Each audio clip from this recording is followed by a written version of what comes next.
Olá, sou Daniela Machado, acadêmica do curso de Licenciatura em Letras, Língua Portuguesa e suas respectivas literaturas na Univale. Hoje vamos falar sobre produção da linguagem, processamentos mentais envolvidos na fala. Este vídeo é baseado no texto de mesmo título de Lia Emília Cremonesi. Já que o assunto é um tanto quanto extenso, faremos como a autora. Ele será dividido em 4 partes. Na primeira parte, falaremos sobre a linguagem, fala e pensamento. Na segunda, representação mental e instrumento de pensamento. Na terceira, as etapas da produção da linguagem e, por fim, na quarta, modelo de produção da linguagem. Linguagem, fala e pensamento. Aqui, a autora faz uma distinção entre os três. Linguagem é algo que dá acesso não à totalidade, mas a uma parte daquilo que se espera poder alcançar um dia em relação ao conhecimento sobre a evolução e o funcionamento cognitivo de nossa espécie. É importante ressaltar que aqui nós adotaremos o ponto de vista da psicolinguística para conceituar e discorrer os temas. Então, do ponto de vista da psicolinguística, linguagem é um elemento que faz parte da constituição biológica do cérebro. Pinker diz que a linguagem é uma habilidade complexa e especializada que se desenvolve espontaneamente na criança, sem qualquer esforço consciente ou instrução formal. Já a língua e fala, segundo Slobin, 1980, na página 204, a fala é um processo físico tangível que resulta na produção dos sons da fala, ao passo que a língua é um sistema intangível de significados e estruturas linguísticas. Segundo Slobin, os behavioristas defendiam a ligação intrínseca entre pensamento e fala. Watson tem um posicionamento mais radical e afirma que pensamento e fala são a mesma coisa. Mas os psicólogos russos defendiam que nas crianças, fala e pensamento estariam sim relacionados, enquanto que nos estudos, ou melhor, enquanto que nos adultos, o pensamento seria um pouco mais livre. Essa tese cai por terra quando pensamos no exemplo de alguém que por algum motivo perde a capacidade de fala, mas entende tudo o que lhe é dito e se comunica de alguma forma. Slobin ainda ressalta que Watson relaciona a fala ao pensamento, enquanto que Vygotsky e Piaget relacionam linguagem e pensamento. Vygotsky ainda afirma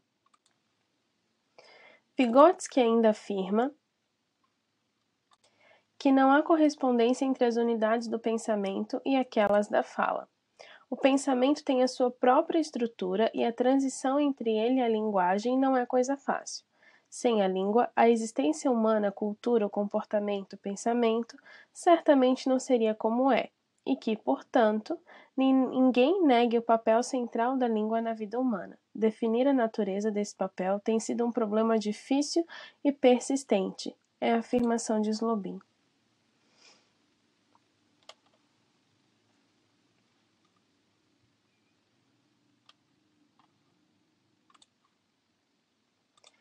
Representação mental e instrumento de pensamento.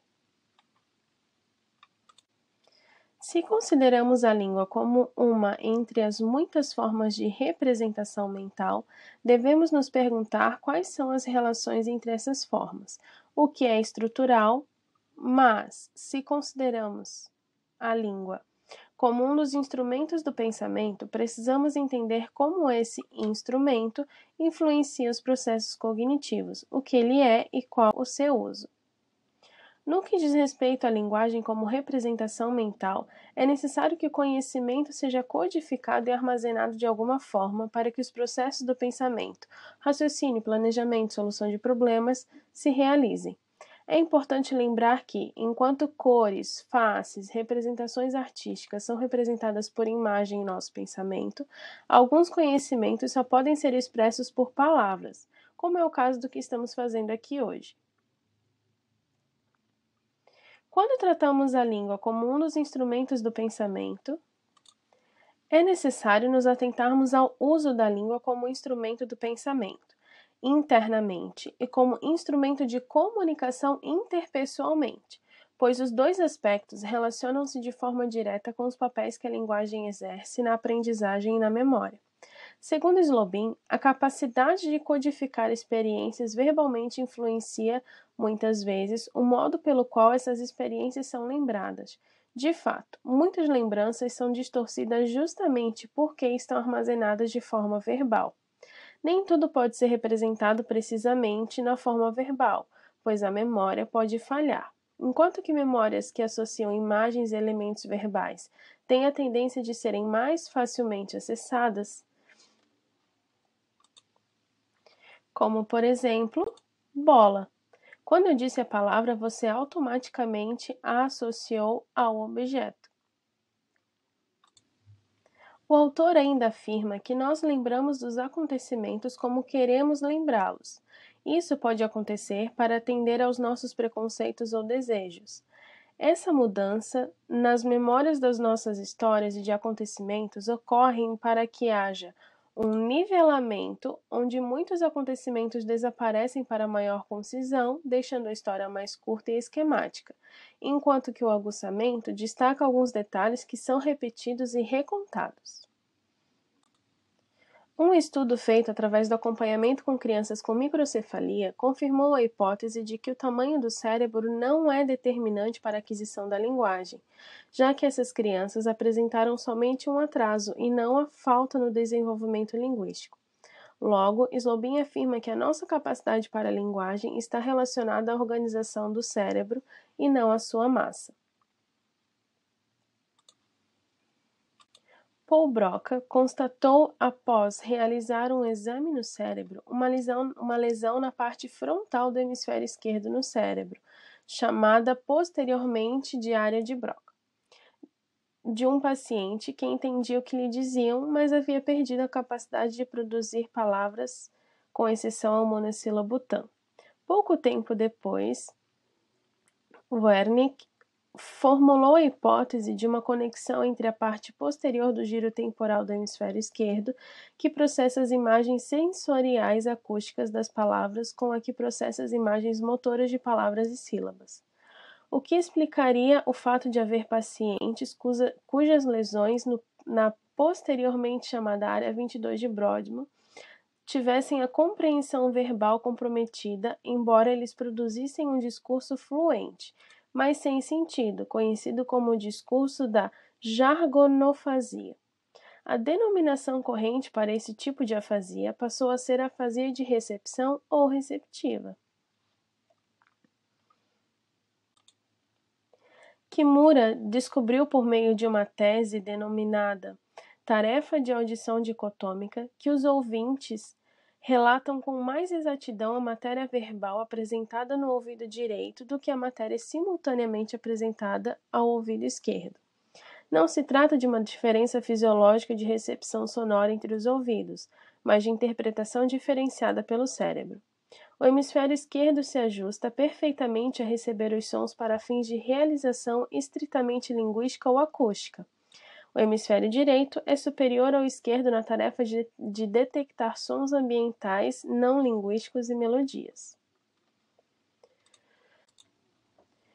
Muitos psicólogos cognitivistas, diz Pinker, creem que uma grande quantidade de processos mentais que exigem coordenação sequencial e ordenação de partes, como reconhecer e imaginar objetos de muitas partes e empreender passo a passo raciocínios lógicos, resida no hemisfério esquerdo.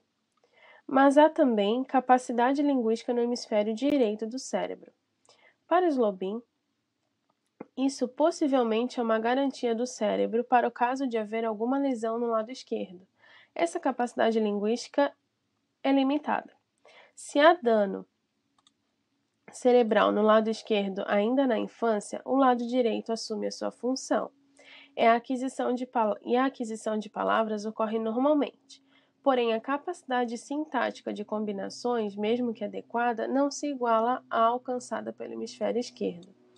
Pinker aponta o fato de que o hemisfério esquerdo controla a linguagem de 97% dos destros, mas quanto aos canhotos, 19% têm sua linguagem controlada pelo hemisfério direito.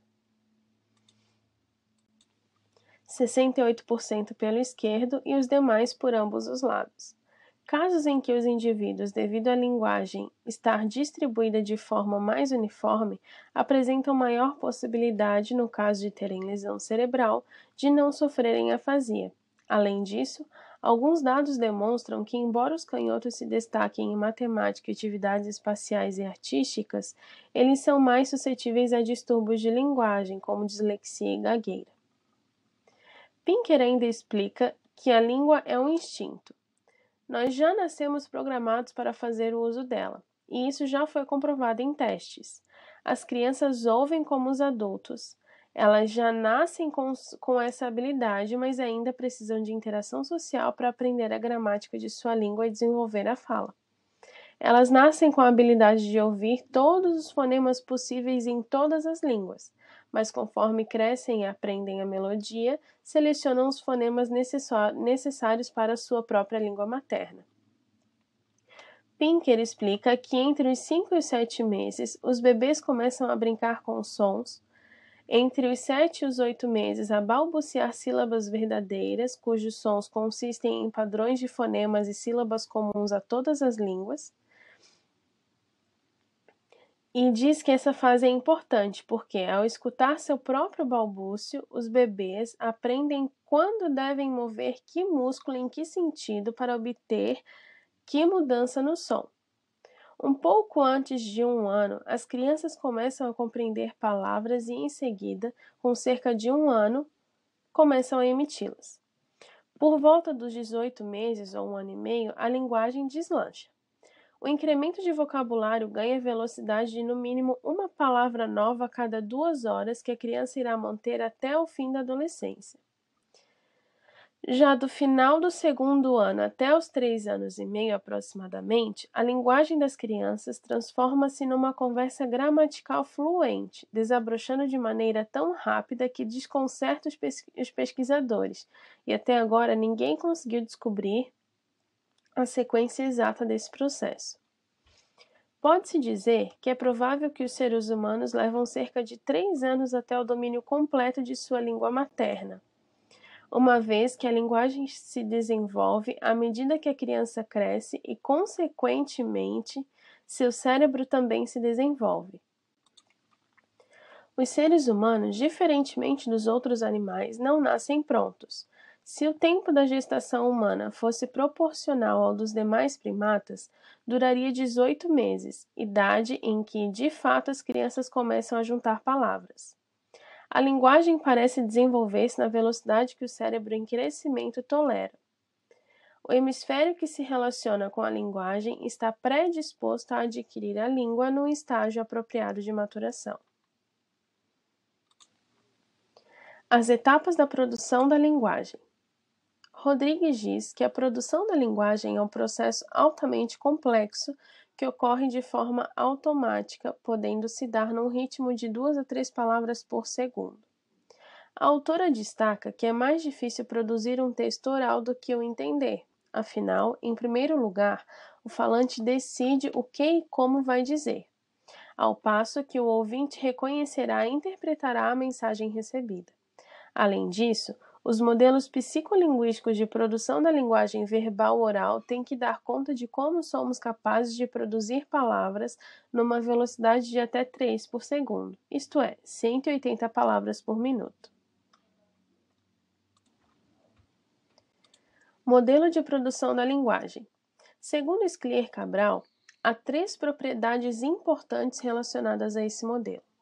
A primeira trata da questão da precedência do input, o estímulo auditivo que o indivíduo é exposto, sobre o output, a resposta desse indivíduo, e a dependência do output em relação ao input.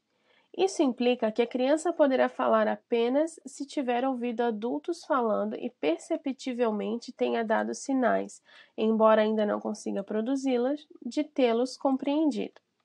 A segunda propriedade dita que a produção verbal implica a tradução de conceitos, noções, pensamentos lexicais em palavras.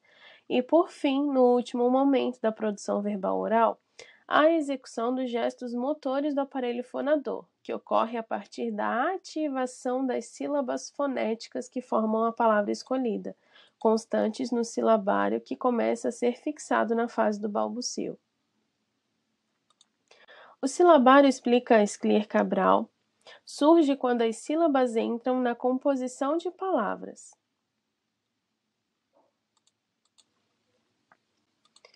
Ou seja, de unidades com significado. Para a pesquisadora, isso ocorre quando os bebês deixam de ser o que Pinker chama de foneticistas universais e passam a ter sensibilidade para os traços fonéticos de sua língua. Vamos às etapas do modelo em si. O nível em que ocorre o processo da mensagem, esclarece Sclier Cabral, é o mais alto e abstrato e deslancha os conceitos que deverão posteriormente ser lexicalizados e inseridos nas estruturas sintáticas. É movido pelas intenções pragmáticas dos falantes, tanto ao iniciarem a conversação quanto quando a mantêm. Assim que a mensagem é definida, ocorre a preparação conceitual, como conceitos lexicais. O produtor tem muitas possibilidades, mas as selecionará de acordo com a sua intenção. Segue-se então para a seleção lexical, que seria a seleção de um lema correspondente a esse conceito. Ele pode ser entendido como uma representação de propriedades gramaticais e sintáticas do item lexical, classe das palavras, traços gramaticais, estrutura argumental e etc.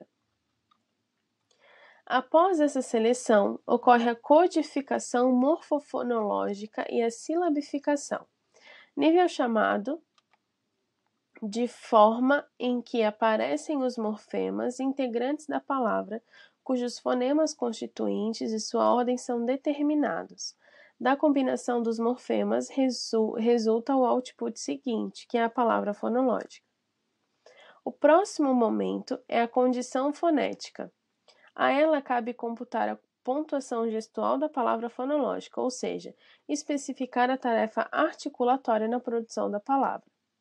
E nesse momento ocorre a especificação das sílabas fonéticas que serão ativadas no silabário fonético para que o programa motor acione os músculos adequados para a produção dos gestos fonatórios e a atribuição da prosódia, ou seja, como se distribuem os acentos.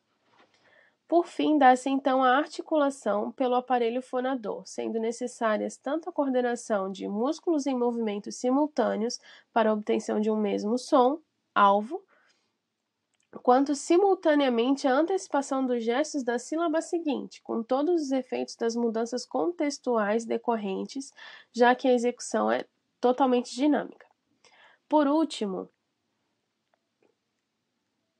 tem-se a autorregulação. Por exemplo, nós percebemos falhas de fala do interlocutor, mas certamente também em nossa própria fala, uma vez que o sinal acústico retorna aos nossos ouvidos.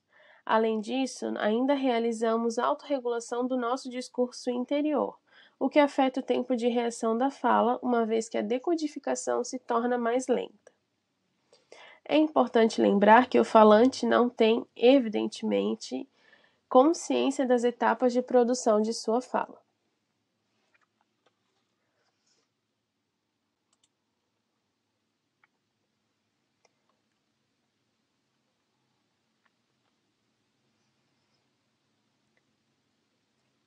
É isso.